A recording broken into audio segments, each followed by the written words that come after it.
Zig Ziglar.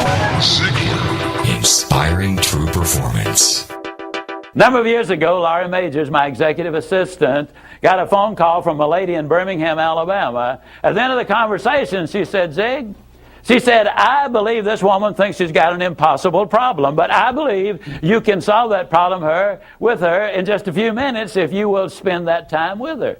I said, well, Laurie, tell her to meet me backstage. I'll get there about 10 minutes early. My schedule was such that was about all I had.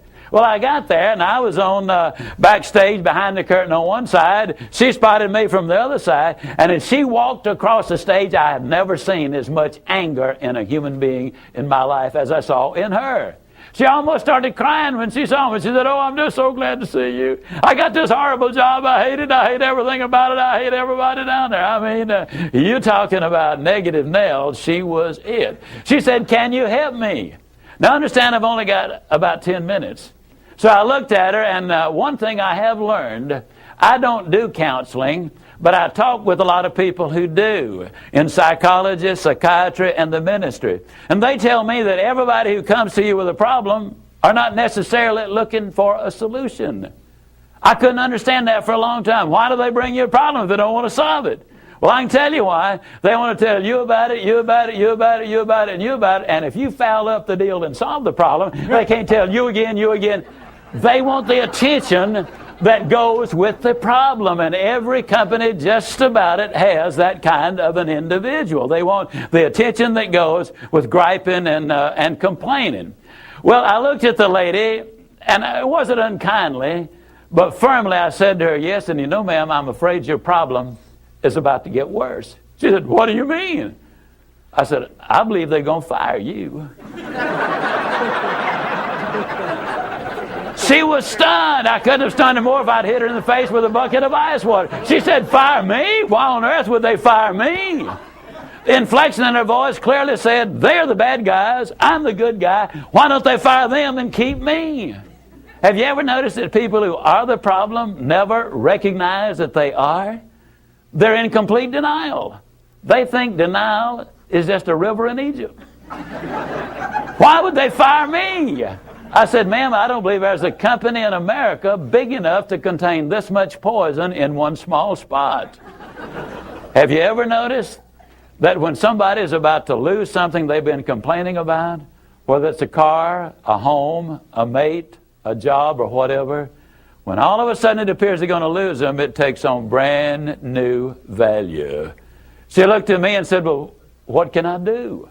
I said, do you really want to know? She said, yes, I do. That's the reason I came to see you. I came looking for help, but you sure haven't been any help so far. I said, well, ma'am, I've got an idea, and I will absolutely guarantee you it positively, definitely, absolutely will work if you will just do it. She said, I'll try anything within reason. I said, okay, when you get home tonight, all of your household tasks are complete. It's bedtime. Get off in a room right by yourself.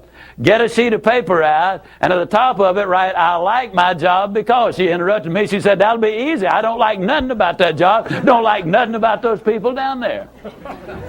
And I said, well, just as a matter of curiosity, do you work there for benevolent reasons, or do they pay you for working there?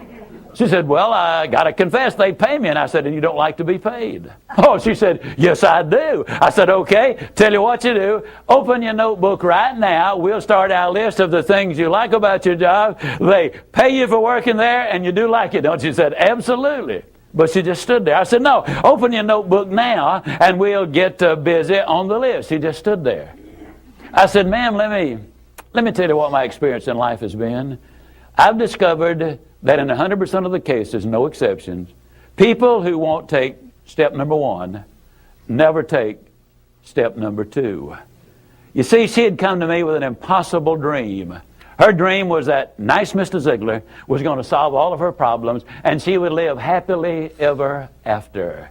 Well, folks, I got news for you. I can't solve her problems. I can't solve your problems. But I will give you some steps that I'll absolutely, definitely, and positively will work for you, as it worked eventually for her. I said, well, ma'am, let me tell you something. Unless you're willing to take step number one right now, it's been nice talking with you. She angrily opened her notebook. Before we got through, there were 22 things she liked about her job. Not only did they pay her for working there, they paid her above average. She had 3 weeks vacation with pay. She had a retirement program. She was in on profit sharing. She had health insurance, life insurance, and accident insurance. She lived less than 10 minutes from home. She was in on management decisions. The company sent her to 3 seminars a year to be paid for. She had her own private office and parking place. 22 things that she liked about her job. Now I said, man, when you get home tonight, everything is finished. Get off in a room right by yourself. Close the doors, change one word from I like my job to I love my job. Get in front of that mirror, and folks, I cannot say this strongly enough, but I'm going to try. The eyes are the windows of the soul. Look yourself in the eye, and with excitement and enthusiasm, say, I love my job because they pay me for working there. I love my job because they pay me above average for working there. I love my job because they have a wonderful insurance program. I love my job before every one of the statements. You will sleep better that night. You see, there's something hidden in what I'm saying to you now. When she says, I like my job, she's really saying, I'm grateful for my job. And of all of the emotions we can have, according to Hans Selye, the number one stress specialist in America, the healthiest of all human emotions is gratitude. I said, you go down that list. I like my job. I love my job, rather. That is a way of gratitude. You'll sleep better the first night. Tomorrow morning, when you get up, get back in front of the mirror just before you go to work. Get back in front of the mirror and repeat the process again with excitement and enthusiasm. I love my job because, and take the list with you. Because the reality is, you see, you will have started to change from a fault finder to a good finder. Some people do really find fault like there's a reward for it. They really do. Take the list with you, and you will be able to add to that list, absolutely guaranteed. Do this every morning and every night, and you will have an astonishing recovery from this advanced case of stinking thinking. Now, I didn't say that to her, but I'm saying it to you. That's what it was. It was an advanced case of stinking thinking. Well, 6 weeks later, I was back in Birmingham, Alabama. I was doing a follow-up sales seminar. Now, the lady was not in sales, but she had been listening to my tapes. She had been listening to Automobile University, and she had discovered that everybody sells. Everybody who will ever hear this is in selling. Whether you're a school teacher, a civil service worker, a military personnel, an executive secretary, it doesn't make any difference. What you do, you sell every day of your life.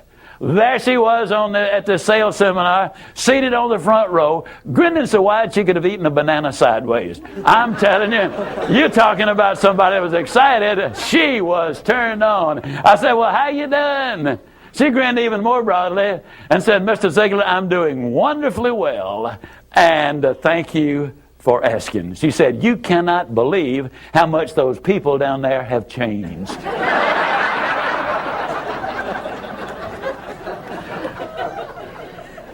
I got to lay it on the line, folks. You're not going to change anybody else till you change you. Everything really does begin with you. Now, you see, the unfortunate thing, this lady had been raised in a very negative environment. First, her parents had told her that she'd never amount to anything. They had said, you know, you're always late, you're always sloppy, why can't you be like your brother or your sister or whatever? When she got married, her husband had continued it, and so her self-talk had become completely negative. Everything that she said about herself was negative. Like Dad said, I'll never amount to anything. Or like my husband says, I can't do anything right. But when she started changing the input, then some radical changes took